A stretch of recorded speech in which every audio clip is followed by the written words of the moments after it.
అందరికీ నమస్కారం. నా పేరు డాక్టర్ మహేష్ బాండా. ఇవాళ నేను ఎమర్జెన్సీ, ఇందిరాగాంధీ గారు డిక్లేర్ చేసిన ఎమర్జెన్సీ గురించి మాట్లాడడానికి వచ్చినాను. అయితే ఎమర్జెన్సీ అనేది మీకు ఒకటి చూపిస్తాను చూడండి ప్రజలారా. Just look at this.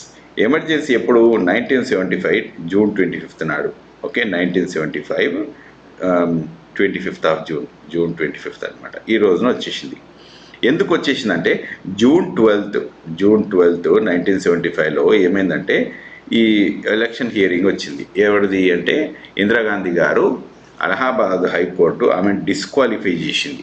ఎప్పుడు 1971లో జరిగిన ఎలక్షన్లల్లో ఆమెను డిస్క్వాలిఫై చేసిండ్రు. ఎవరిపైన అంటే రాజనారాయణ గారి పైన గెలిచి ఆమె వచ్చిండ్రు. అయితే రాజనారాయణ గారు అప్పుడు ఏం చేసిందంటే ఈ కేసులన్నింటినీ తీసుకుపోయి ఇందిరాగాంధీ గారు తప్పుగా గెలిచిండ్రు అని రాజనారాయణ గారు మొత్తం ఒక పెద్ద కేసు ఫైల్ చేసిండ్రు. అలహాబాద్ హైకోర్టులో కేసు ఫైల్ చేస్తే ఈ కేసు హియరింగ్ వచ్చి 1975లో జూన్ 12 నాడు హియరింగ్ వచ్చింది. అప్పుడు ఆమెను డిస్క్వాలిఫై చేసిండ్రు. అయితే ఈ డిస్క్వాలిఫై ఎన్ని రోజులు చేసిండ్రు అంటే 6 సంవత్సరాలు చేసిండ్రు. 6 years ఆమెను ఎలక్షన్లకు రానియకుండా మొత్తం అక్కడ పెట్టేసేయాల్సి వచ్చింది. అయితే అప్పుడు ఏమైందంటే దేశంలో బాగా అల్లకల్లోలం జరిగింది. బాగా ఇబ్బందికరమైన పరిస్థితి అయింది. ఇంటర్నల్ వార్స్, డెమోక్రసీ ఇవన్నీ బాగా దెబ్బతిన్నప్పుడు ఇందిరాగాంధీ గారు ఏం చేసిందంటే అప్పుడు ఎమర్జెన్సీని డిక్లేర్ చేసిండ్రు. ఎమర్జెన్సీ అంటే ఏంటంటే చట్టం చాలా కంట్రోల్గా నడుస్తూ ఉంటుంది. అప్పుడు ఎట్లా అంటే it will run under military rule and police rule. జ్యుడిషియరీకి ఎక్కువ స్పేస్ ఉండదు, ప్రజలకు ఎక్కువ ఫ్రీడమ్ ఉండదు, ప్రెస్కి అసలే ఫ్రీడమ్ ఉండదు. ఎవరన్నా రోడ్డు రాస్తారోకోలు ఇట్లాంటివన్నీ చేసినంటే జైళ్ళలో పెట్టేస్తారు. సో ఇది ఎమర్జెన్సీ. కానీ పెట్టడానికి కారణం మీకు అందరికి తెలిసిందే కదా. ఆమె ఎలక్షన్లలో ఓడిపోలేదు, బేసికల్లీ గెలిచిండ్రు. అయితే గెలిచినందుకు ఈ తప్పుగా గెలిచిండ్రు అని వచ్చింది.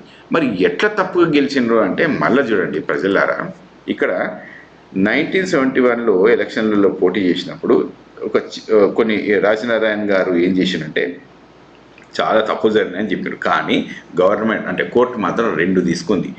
ఒకటేంటంటే గవర్నమెంట్ మెషినరీని యూజ్ చేసిండ్రు, తర్వాత గెజిటెడ్ ఆఫీసరు వాళ్ళ కావాల్సిన గెజిటెడ్ ఆఫీసర్ని ఎలక్షన్ ఏజెంట్ లాగా పెట్టిండ్రు.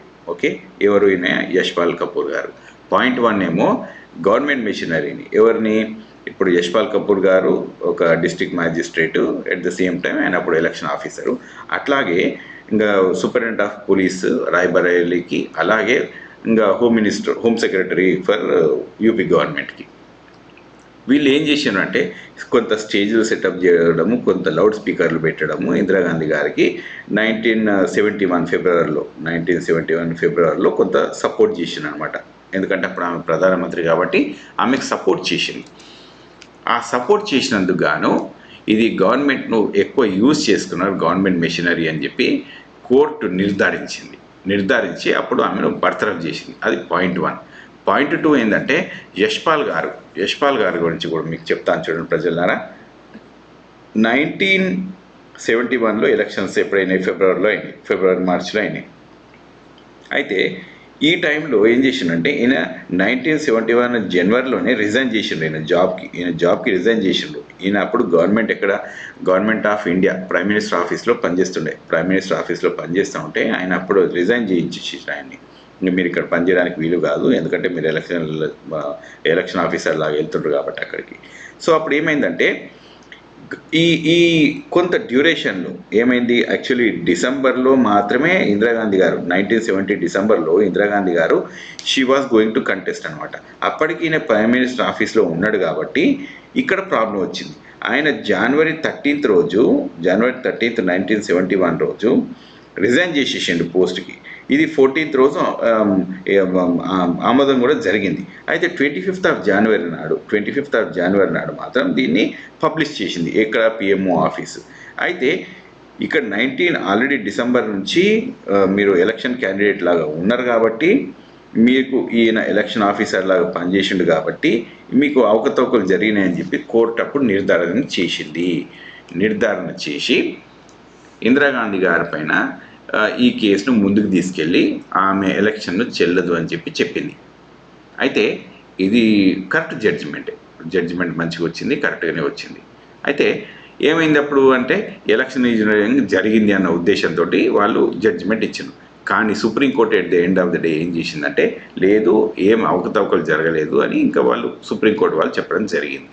ఎందుకంటే వాళ్ళు చూసింది ఇంకా కొంచెం హయ్యర్ లెవెల్లో చూసింది కాబట్టి దాన్ని నల్ అండ్ వాయిడ్ అని చెప్పింది. అయితే ఈ సిచ్యువేషన్ ఎప్పుడైంది అంటే ఈ సిచ్యువేషన్ అవుతున్న క్రమంలో యశ్పాల్ కపూర్ గారు ఉన్నది తర్వాత లౌడ్ స్పీకర్లు, జస్ట్ లౌడ్ స్పీకర్లు, మౌత్ పీస్లు, ఎలక్షన్ ఆఫీసర్ నొక్కైనను అక్కడ రాయబడలో పెట్టినందుకు ఇందిరాగాంధీ గారిని చెల్లదని చెప్పేసి తీసేసిండ్రు కోర్టు. 6 years ఆమెను బర్తరఫ్ చేసేసింది ఎలక్షన్ నుంచి పోటీ చేయకుండా. ఇవాళ రోజున మనం చూసుకుంటే ప్రజలారా ఎలక్షన్ కమిషనర్ను ఎవరైనా పెట్టేసుకుంటున్నారు. అందులో సుప్రీంకోర్టు చీఫ్ జస్టిస్కి ఇంతకంటే ముందు ఆయన చూస్ చేస్తుండే ఎవరు కావాలి ఏంది అనేది ఉంటుండే. ఇలా కనీసం ఆ స్పేసే లేదు. Chief justice of India election commissioner గారిని చూస్ చేసే కెపాసిటీ లేదు, ఆయన తీసేసిండ్రు అందులోంచి. సో ఇట్లాంటి పరిస్థితులు ఇవాళ ఉన్నాయి. అసలు 50 సంవత్సరాల తర్వాత ఇలా ప్రస్తుతం ఉన్న పాలకుల మీద ఎవరైనా కేసులు పెట్టేంత దమ్ము ధైర్యం ఉందా?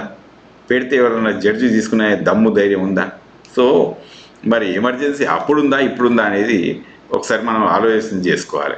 అప్పుడేమో డిక్లేర్డ్ ఎమర్జెన్సీ అని చెప్పిర్రు, మరి ఇప్పుడు ఏందో ప్రజలు తెలుసుకోవాలి, ప్రజలు చెప్పాలి దీనికి. కానీ ఇవాళ మాత్రం ఇట్లా ఎలక్షన్ కమిషనర్ను ఎవరన్నా అంటే ప్రధానమంత్రి గారు ఒక్కళ్ళే డిసైడ్ చేస్తూ ఉంటారు, వాళ్ళ గవర్నమెంటే డిసైడ్ చేస్తుంది. ఇంకా అపోజిషన్ లీడర్ ఉంటారు, మిగతా కౌన్సిల్ ఆఫ్ వాళ్ళు ఉంటారు. అంతేగాని చీఫ్ జస్టిస్కి స్పేస్ లేదు.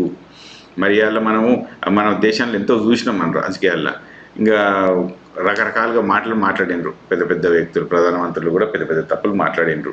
ఓకే, ఇంకా డిస్క్రిమినేషన్ లాంగ్వేజ్లు బాగా వాడినరు, హిందూ ముస్లిం అనే పదాలని బాగా వాడుకోవాల్సి వచ్చింది.